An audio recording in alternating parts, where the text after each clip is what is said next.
Playoffs? Don't talk about it. Playoffs? You kidding me? Playoffs? Yeah, that's right, man. It's Super Wild Card weekend already. Can you imagine and can you believe that 4 months ago we were sitting down here talking about week one of the NFL? And here we are now. It's early January, second week of 2025, and we're talking about the playoffs, man. I am Mac, back with another video. As always, do me a favor, like, comment, subscribe, follow on Instagram. Link is down in the box below. So for the 10th consecutive season in my tournament, I have qualified for the playoffs.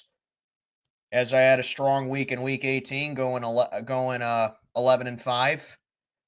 And that was good enough for the playoffs. A total of 190 and 82 on the regular season. So there are a couple of people from the tournament who have clinched a playoff spot in this video. So congratulations to them. So I'm just going to explain how the playoffs go real quickly and then get into my picks. So for the playoffs, it goes basically Sweet 16 style in college basketball. It's going to go first seed versus eighth seed, 2 seed versus seventh seed, 3 versus 6, and so on. And whoever has a better record than their opponent or whoever has more points than their opponent moves on to the next round, and the loser is unfortunately eliminated from the rest of the season. So as far as the picks goes, wild card weekend, locks and upsets are optional this week, but spreads are mandatory throughout the whole playoffs because I had 1 year in the tournament where I had a dead tie in the Super Bowl and a dead tie in the conference championships, and that was what prompted me to come up with locks, spreads, and upsets. So I'm going to make sure that never happens again in the tournament. So spreads are mandatory, locks and upsets are optional for wild card. And then from the conference championships onward, you only need spreads. There are no locks and upsets going there. So yeah, that'll do it. So if you're in the playoffs, congratulations. For those that did not make it, thank you for participating. Thank you for playing, and hopefully I'll see you next year. But a great season nonetheless. It was a great year in Pick'em. But let's get on to it. These are my super wild card weekend picks, and let's get it on. Kicking things off, we have the annual Saturday game in Houston, Texas, as we have the number 5 seed Los Angeles Chargers taking on the number 4 seed Houston Texans. As I said, the Texans, it's a tradition for them. They win the AFC South by complete default because it's a crap division, and they are usually the first team to play in the wild card weekend on a 4:30 p.m. Eastern time game on Saturday. So that's just a tradition with the Houston Texans right there. But the Chargers and the Texans. So in Jim Harbaugh's first year in LA, the Chargers finished at 11-6, the number 5 seed in the AFC. And this is their first playoff appearance since 2022, where in that wild card game, they had a 27-0 lead on the Jacksonville Jaguars. But Jacksonville came roaring back and defeated them. I think the final was 30-27 or 31-30, if I'm not mistaken. But I know LA was ahead 27-0, and they had a Super Bowl 51 type of collapse in that game. But there you go right there with the Chargers. But it's a far cry from Brandon Staley, wouldn't you say? Jim Harbaugh, I think he is definitely in the running for Coach of the Year. I think he is definitely a good candidate for that, seeing how he has revamped this Charger defense and seeing how he has made LA's defense very formidable. Greg Roman, as their offensive coordinator, has done a great job with the run game. And LA, they're proving that, sure, they're a wild card, but all they need to do is get into the playoffs, and anything can happen with them. And then you got the Houston Texans. Yeah, they're 10-7. Yeah, they won the AFC South for the second year in a row. But unlike last year, where the Texans were just a feel-good team and a surprise team, Houston came into the season with some expectations, seeing that the offseason they had, bringing in Stephon Diggs and Joe Mixon. And you could give them a little bit of the benefit of the doubt because Stephon Diggs tore his ACL and Mixon's going to miss some time now. But Houston, in my opinion, they won the AFC South by default. I mean, sure, yeah, they lived up to the expectations because everyone said they'd win the South again, but the defense definitely lived up. I think Houston was fifth in total defense, but the offense going into this game has been cold. I mean, they are incredibly thin at wide receiver because, like I said, Stephon Diggs tore his ACL earlier in the season, and Tank Dell is out for the season as well. And then also you got guys like Nico Collins missing time, and like I just said, Joe Mixon's missing time as well. So Houston, like I said, they got off to a great start, and I think they were 5-1 through 6 weeks. But Houston's been kind of mediocre since then. They have gone, I think, 5-6 since. Yeah, they've gone like 5-6 since then, and they're kind of limping into the playoffs right now. And seeing how they struggled against teams like Tennessee and even to an extent Jacksonville at some times, and seeing especially how they played on Christmas Day against the Baltimore Ravens. I mean, if that's how the Texans stack up against the AFC's best teams, where they can only walk away with 2 points because the other team scored for them, they're going to have a really rough time going up against a stingy defense in the Los Angeles Chargers. So I think this is kind of one of the easier ones to go with here, and I'm going to take the Chargers to win because I like their defense going to this one. I think Houston can put up a fight defensively, but you see, the playoffs is when it really matters about how your offense is. If you can't conduct a good drive on offense in the playoffs, you're dead in the water, pal. So I think Jim Harbaugh continues his great season as the Chargers head coach. I think he continues to be the head coach going forward. And Justin Herbert finally gets that elusive playoff win. I am going to go with the Chargers to defeat the Houston Texans. We got my matchup now. We got the Pittsburgh Steelers, the 6th seed in the AFC, taking on the number 3 seed Baltimore Ravens. This is the 5th time that these two have matched up in the playoffs. Steelers have won 3 out of the 4 playoff matchups. And if you know me, you know basically my mood on this team and this matchup in general. And I don't need to say anything more other than the Ravens are going to freaking destroy us. Yeah, this is it's funny. I sat down here last year and I said that our playoff game against the Bills, that was the least excited I've ever been for a Steeler game. That's the most detached I've ever been for a Steeler playoff game. Well, fast forward to 1 year later. I think this is the most detached and the most unenthusiastic I've ever been about a Steeler playoff game in my life. I'm not kidding. I have no excitement with this game. I have no faith with this game, even if it is against the Baltimore Ravens. I mean, I don't need to sit down here and tell you how I feel about the Ravens. I've rehashed that. The fact that this team has lost 4 straight games going into the playoffs, the offense has gone completely stale. The defense, and because of that, the defense continues to give up big play after big play, okay? The defense is eventually going to get tired, and they're eventually going to get worn down if your offense can't do anything. And your offense is continuing to spoil chance after chance after chance. Because like I said, if someone were to tell me that the Bengals were only going to score 19 points last Saturday against us, I really thought we would have won the game. Instead, we lose 19-17 because the Bengals were begging us to win that game, basically. They were begging us to win that game, and we couldn't cash in. So if we couldn't take advantage of a mediocre Bengals team squandering chances of their own, do you expect us to take advantage of a Ravens team doing that? Yes, I understand we beat the Ravens earlier in the season by not even scoring a touchdown.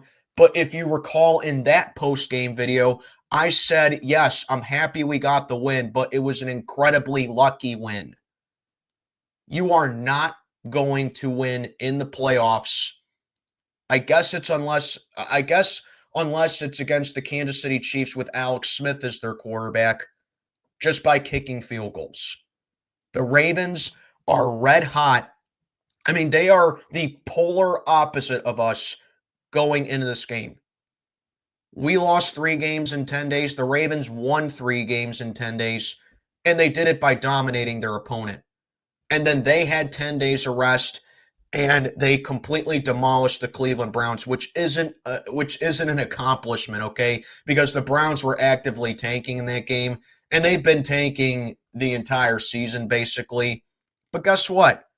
We lost 3 games in 10 days, and I find it baffling that even when this team has 10 days of rest and you have a home game, it's not like the Steelers had to go anywhere. We stayed at home after the Chiefs game. You had 10 days of rest, another home game, and you only come away with 17 points against the Bengals, who had one of the worst defenses in the league, and they just fired Lou Anarumo. I find that very baffling.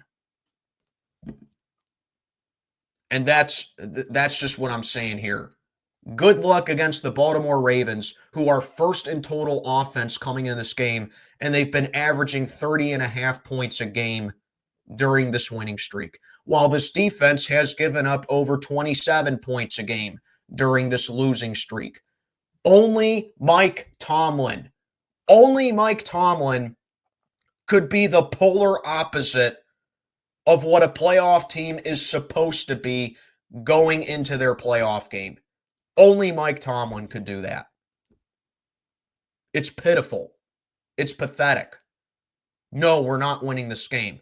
But I will say this. Raven fans, you better win this game. Okay? You better win this game. Because if the Steelers win this game, look out. If we somehow win this game, just prepare yourself. I will be coming on here and I will unleash hell on you.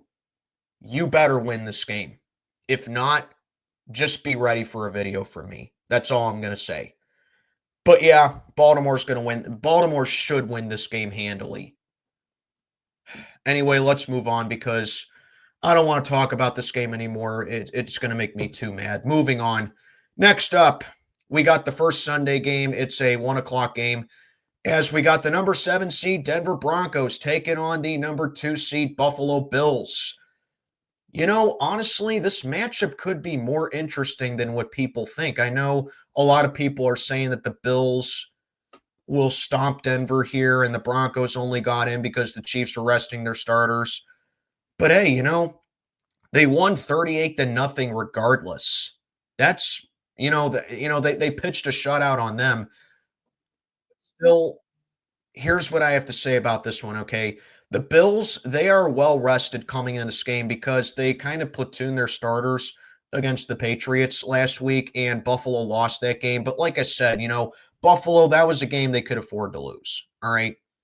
Other than that, Buffalo was well rested, and the Denver Broncos, like I said, they had to play everything, and they had to play their starters against the Kansas City Chiefs. And like I said, they pitched a shutout against them 38-0. So in a matchup like this, I generally tend to go more with experience here. But here's the thing about the Broncos, even though it's their first playoff appearance since winning Super Bowl 50 8 years ago. That's right. This is the first playoff appearance the Broncos have had since they won Super Bowl 50. They have a new head coach in Sean Payton, and Sean Payton does have playoff experience, seeing that he was Drew Brees' head coach down in New Orleans all those years. So it's not like Denver is completely inexperienced coming into this game because their head coach is a Super Bowl winning head coach after all. However, it's the overall team that the Broncos have that is just lacking that experience. And, if I'm a Bronco fan, I'm holding my head up high. I am absolutely taking a 7th seed considering the train wreck that the franchise has been basically since winning Super Bowl 50. So I know it sounds like a loser mentality, but it's different with the Broncos because they've been so bad for so long. They're back in the playoffs and they're taking on a Buffalo Bills team who I think Denver, they could give them a little bit of trouble because Denver's defense has been very tough this year. They lead the league in sacks this year, and they're 7th in total defense. So I think that alone, if they can get enough pressure on Josh Allen and they can lock down and they can play their targets really well, Denver may have a legit chance at winning this game. Bo Nix, it's going to be a very big, it's going to be a huge game for him, and we're going to see how well he can stand up to the playoff atmosphere going into a hostile environment because Buffalo is a very tough place to play. Those fans up there, they're going to be very rowdy. They're going to be loud as hell. They're going to be all over the place as far as the Broncos go. But like I said, when it comes to matchups like this, I generally lean towards the experienced team. In this case, it is the Buffalo Bills. They have made the playoffs 6 consecutive seasons. They've won the AFC East 5 consecutive seasons. And while Denver is 7th in defense, they are going up against the number 2 offense in the league in the Buffalo Bills. I think that could just be a little too much to handle for the Broncos right there. But regardless, I think this is going to be a closer game than what people think. Because, think about it with the Josh Allen Bills era, okay? Yes, they've been winning in Wild Card Weekend. They really haven't been going one and done outside of 2019. But take a look at this, okay? The Bills in 2020, they defeated the Indianapolis Colts, who were not really a great playoff team in that year. In 2021, they blew out the Patriots. They scored on every possession they had in that game, but that was with a rookie quarterback, and that was with Bill Belichick on his last legs as head coach. Then in 2022, they beat the Miami Dolphins in cold weather, and they barely did it too. Miami was starting Skylar Thompson in that game because Tua was out for that game, and Miami gave them a really good game, and Buffalo barely beat them in that game. And then last year, they played us in the playoffs, and unless you've been living under a rock, our mentality nowadays is, yeah, back up into the playoffs and then just get roundhouse kicked in the first round of the playoffs by a way better team. So, really, if you look at it, the teams that the Bills have been beating in Wild Card Weekend have been very underwhelming. So that's why I'm saying this game could be closer than what it says, than you think. But I'm going to go with the Buffalo Bills to go into the divisional round. And something else, something else I got to say about this game before I move on, okay? If I'm a Kansas City Chiefs fan, if I was a Chiefs fan, okay, I would be hoping and praying that that both the Broncos and the Steelers win this weekend, okay? More specifically, the Steelers. Because let me tell you why, all right? If there is one team outside of the Denver Broncos, the Las Vegas Raiders, and the playoff, and the Buffalo Bills in the playoffs. So really, if I'm a Chiefs fan, I'd probably be rooting for all 3 of those teams to win. But if I'm a Chiefs fan, I would be hoping and praying that Pittsburgh wins against Baltimore, or if Denver beats Buffalo, for 2 reasons. Number one, I would not want to go up against the Baltimore Ravens right now. I don't care how badly or how much the Chiefs have had Lamar Jackson's number, okay? that Ravens offense getting hot at the right time and the way their defense has been playing, I would not want to go up against that team in the playoffs. That's number one.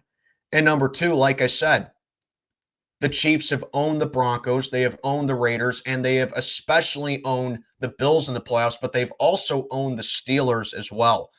They've won all four of the matchups in the Mahomes-Reed era, and really, all four of the games haven't been close.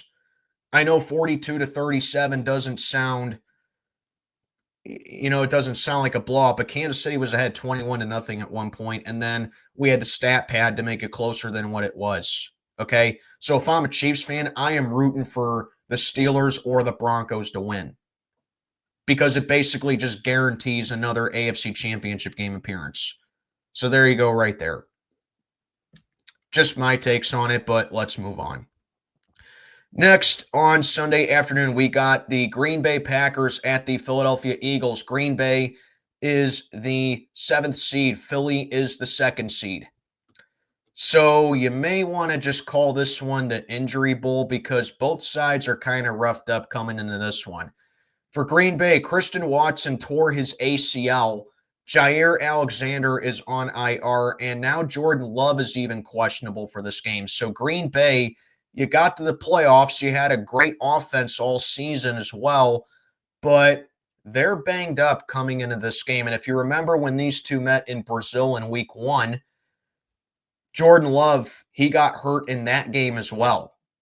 Now, granted, Malik Willis has shown that he could be a serviceable backup for Green Bay, but when you're in the playoffs like that, you can't be relying on a backup quarterback like that.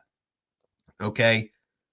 So there's the deal with Green Bay. So Jordan Love, he better be available to go in this game.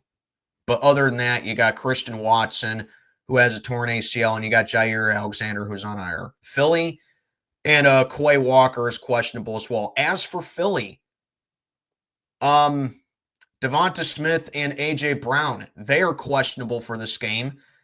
And I don't know if Jalen Hurts is going to start in this game either, because if you remember, he suffered a concussion against Washington a couple weeks ago. I think he may still be in protocol. So I think they could be potentially looking at a situation where Kenny Pickett sees some playoff time.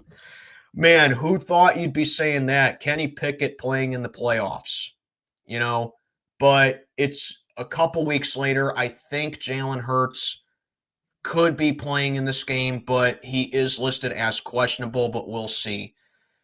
So I think the matchups for this one here is that if you're the Eagles, you have to rely on two things in this one. Number one is that they have the first-ranked defense in the league, and they're going up against an incredibly undermanned Packers team. And even when Green Bay was fully healthy, they had a lot of trouble against some of the best teams in the league this season. So that's number one. And number two, you got to feed Saquon Barkley. I mean, he has been the engine of Philly's offense all season. I don't need to sit down here and say that. He has been the engine of the offense all season, and when you feed that guy, you can bank on Philly just having a potent offensive attack. This guy, 2,005 rushing yards on the season. He could have broken Eric Dickerson's rushing record if the Eagles started him against the Giants, but that was a game that Philly could afford to lose, and I do agree with them benching him for that game because you don't want to take that risk of him getting hurt. So I think that was a smart move. It was an unpopular move, but it was a smart move by Philly. But regardless, I'm going to take the Eagles to win this one. I think that Philly is just a better team coming into this one, and that Green Bay, they have setbacks going into this game for them. So I'm going to take Philly to win this one here. I just don't trust the Packers right now. Sunday Night Football, we have another rematch of Week 1. We have the number 5 seed Washington, or the number 6 seed, the number 6 seed Washington Commanders taking on the number 3 seed Tampa Bay Buccaneers. This one is down in Tampa. As like I said, these two met in Week 1, and it was a pretty entertaining game. Tampa pulled away with the win. But And, in that game, Jaden Daniels looked decent in that game. And ever since that game, more specifically since week 3 on that Monday night game against the Bengals, Jaden Daniels has shown that he definitely belongs in the league. He is definitely a starting quarterback in this league, and he is a superstar in the making. But hey, you can't rule out Tampa Bay as well. Both teams are red hot coming into this one, okay? Washington has won 5 in a row coming into this one, while Tampa has won 6 out of the last 7. And, a lot of people are saying, well, Tampa won a weak NFC South. True, the NFC South was pretty underwhelming this season, but here's the thing. Atlanta was 6-3 at one point, in control of that division, and Tampa was basically right there behind them, despite getting swept by Atlanta. They were right there, right behind them the whole time. But the thing about that is that while the Bucs were 4-6 at one point, I think they were 4-6 at their bye week. Like I said, they won 6 out of their last 7 games. They took advantage of Atlanta slumping at the wrong time, and they snatched the division title away from them. So Atlanta, that's just what the Falcons do, okay? Not surprising from a team that blew a 28-3 lead in the Super Bowl, okay? But Tampa, they clinched the NFC South. They won when Atlanta lost, okay? So it's going to be a lot of offensive showings in this one. I think Washington is 7th in total offense coming to this one. Tampa is 3rd in total offense coming to this one. So there you go right there. I mean, like I said, when these two matched up in week 1, Jaden Daniels looked really good. So did the Buccaneers offense. So I think it's going to come down to who wins. It's going to come down to which offense can be more potent, So there you go right there. But my their takeaways for this right here. Washington has struggled against playoff teams this season. And while Tampa has played well against playoff teams this season, it is just hard to beat a team twice in one season. I think Washington has learned a lot from that game in week 1. And while I do, like I said, I generally do tend to lean towards teams that have more experience. I actually think I'm going to lean a little bit towards Washington in this one right here. Because like I said, I think right now they may have just the hotter hand coming into this one. And Jaden Daniels' clutchness, like he's had game winner after game winner as the weeks have gone by. And Tampa's defense, they do give up a lot of big plays. Not saying Washington's defense doesn't give up a lot of big plays, because they do. But I think I like Washington a little bit more in this one. I think they are my underdog team along with the Denver Broncos for wildcard weekend. We'll see. I definitely could see Tampa winning this one. Like, this one to me is definitely a 50-50 game. But if you ask me, I like Washington a little bit more because I do like going with the hotter hand as well. And Washington's on a 5-game winning streak. So I am going to take the Commanders in a very close game over Tampa. And you can add that, and you can add them to the list of another team that's won a playoff game more recently than the Steelers, because the last time Washington won a playoff game was the 2006 wild card against these Tampa Bay Buccaneers. So there you go right there. Just another team that'll win a playoff game more recently than the Pittsburgh Steelers. And then wrapping up wildcard weekend, we got a very good game on Monday Night Football between the number 5 seed Minnesota Vikings and the number 4 seed Los Angeles Rams in Inglewood. So the headlines for this one: the Rams won the NFC West. Minnesota clinched the number 5 seed. They are the first team in NFL history to be a wild card team despite winning 14 or more games. That is just mind-blowing how strong that NFC North was this season.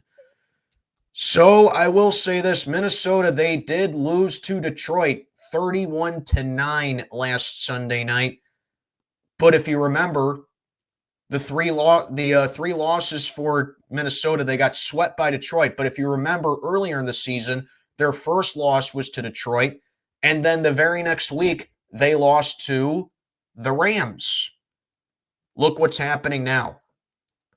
The Vikings lost to the Lions, and their next opponent are the Rams on Wild Card Weekend. So I do see a pattern coming into this one, and that's what makes this one a lot harder for me to pick than you might think. Okay? But here's the thing about Minnesota. They are a very strong defensive team, no matter what that score indicates against Detroit, because they have a potent offense. But Minnesota, for the most part this season, they have been a very good defensive team this season. And they have forced a turnover in every week they have played in this season. And the Rams, defensively, among all the playoff teams, they have the worst defense among all the playoff teams. So I think if the Vikings are to win this game and they're to have a chance, I think their offense absolutely has to torch their defense. This is Sam Darnold's first ever playoff game here. And generally, I would lean more towards the experience here. But like I said, this is Sam Darnold's first ever playoff game. Minnesota does have the offense that can easily beat up on the Rams defense here. If Sam Darnold can connect with a guy like Justin Jefferson, it's going to be a long night for the Los Angeles Rams. As for the Rams, like I said, they do have the experience. Matthew Stafford's played in a lot of playoff games. He even has a Super Bowl ring. They do have that potent offense with Matthew Stafford, Puka Nacua, and Cooper Kupp. So it's not like the Rams are any slouches themselves. But my thing is this. The Rams defense held them back, despite what you want to say in that game against Seattle. But also this. What have I been saying all year about the Vikings? Brian Flores, scheme after scheme after scheme. He has done a very good job going up against some of the best offenses in the league. I trust Brian Flores' defense a lot in this matchup here. And like I said, if Minnesota can just keep the score down and if they can find their groove on offense, they can definitely win this game. Also, like I said, in my Commanders Bucs entry, very hard to sweep a team, very hard to beat the same team twice in a season. So if I'm the Vikings, I'm definitely reviewing tape from the first game. Same thing that Washington should be doing.